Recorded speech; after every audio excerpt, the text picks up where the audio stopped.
de məni də yadlar aparar aparar.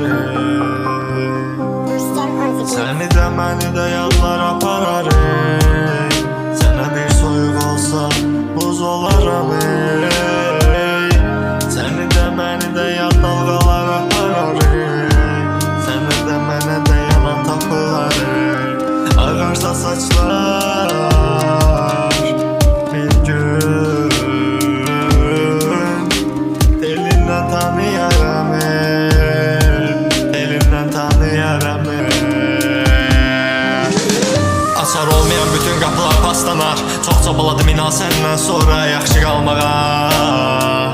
Yuyub aparır leşimi dalğalar. Yaşamayacağım mən belə, yaşamağa tüpürür qarğalar. Sən ayrı edin bütün güllərdən, gördüm özümü qırır gözgülərdə.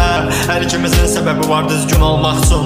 Eşq yaraşmırdı bəs qorxaq üçün. Qaçacaqdıq bəs bir-birimizə ancaq ayırdı yolları təlxəylər. Mən indi sənə yad düşmən, ayrı vaxt bir göz açardıq səhərə. İndi sən məndən çoxdan yad düşmüsən. Deyir dərdəndən roza, nə papatya dərman. Könl almaq üçün piyon belə etməz fayda. Bəlkə pozmalıyam səni həyat vərəqimdən, amma içirəm mən yenə həmin kafedə. Yığdım çox düz ol əf dilədim səndən. Aparır məni bir gecə qəflət, mən tərki dünyayam deyəsən. Yaşamaq istəmirəm hər il noyabr dekabr gələndə.